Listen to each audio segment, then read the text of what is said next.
by Dr. John C. Hulsman *. Just after the earthquake of the 2016 U.S. presidential election, I made one of my regular pilgrimages to Washington.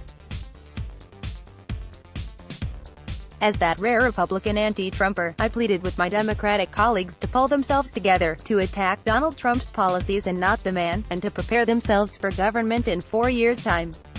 Yet friend after Democratic friend exhibited the same odd response to my argument. Yes, John, you are right, and we need to move on if we are to best Trump. However, I hate him so much, fill in the blank as to the specific reason. For me, that moment is frozen in amber, as the Democrats have been unable to get over it ever since. There's plenty to dislike about the personally distasteful president. But that is not why the Democrats hate him so much, a rancor that has entirely clouded their judgment, causing them to presently commit acts of constitutional self-harm in the guise of a deeply flawed impeachment process. Instead, their malice stems from the fact that Trump's victory in 2016 is so utterly incomprehensible to their overall worldview that he is a fact that must be excised, or the Democrats will have to embark on a very painful journey of self-correction. Prior to 2016, trendy American political risk analysis had it that with the historic victories of Barack Obama, the Democrats were in line to dominate the presidency for the foreseeable future. A new majority coalition, due to altered demography, meant that they were becoming the natural party of government in the U.S. A coalition of white urban and suburban progressives, Hispanics, the fastest-growing voting group, and African Americans would see to it that, more times than not, the Democrats would find themselves in the White House. Beyond this, Democrats truly believed that their ideas had eclipsed the tired old thinking of the more nationalist Republican Party. In an era of globalization and interdependence, an increased role for cooperation within the international community, and for global rather than national answers, was the unstoppable wave of the future. These easy, arrogant and untested assumptions all came tumbling down with a resounding crash following Trump's shock election. The white, high school-educated working class, a bastion of Franklin Roosevelt's Democratic coalition, had not ceased to exist just because Democratic opinion formers had forgotten them for decades. Instead, they voted for Trump in droves, managing to just overturn traditional Democratic bastions in Pennsylvania, Michigan and Wisconsin, narrowly handing him the election.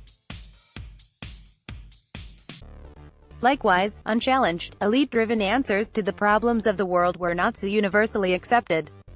They sounded more than a little odd to working-class Americans, who in globalization feared for their immediate jobs and cared little about the theoretical scourge of global warming.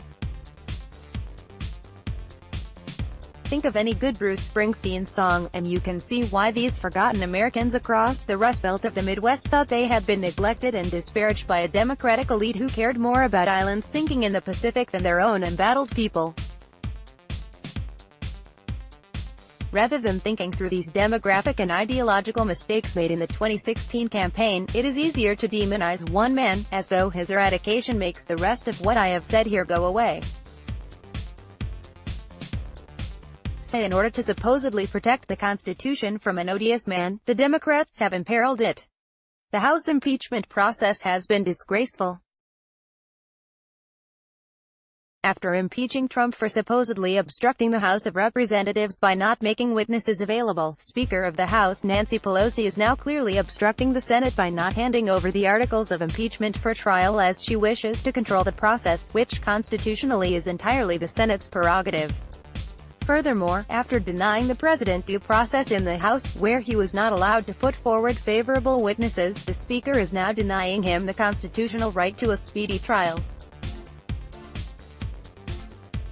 After saying Trump posed such a danger to the country that impeachment was the only remedy to save the republic, even though the next presidential election takes place in November 2020, she has purposely slowed the process to a crawl, thereby invalidating her previous argument. The tawdry list goes on and on. At base, this is clearly not about the Constitution, the law or even basic reason. The Democrats have been so unhinged by Trump's victory that they are committing acts of great harm both to themselves and America, coarsening the durable institutions of the country in precisely the manner they accuse their great enemy of doing.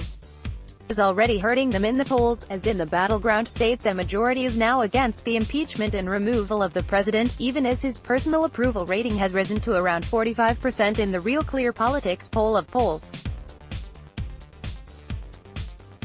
So, one last time, I urge my Democratic friends to discard the lunacy of their Trump derangement syndrome and think instead about the country. They have forgotten Abraham Lincoln's great exhortation, "We cannot escape history. We, the Congress and the administration, will be remembered in spite of ourselves." Dr. John C.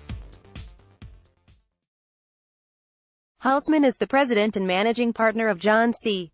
Hulsman Enterprises, a prominent global political risk consulting firm.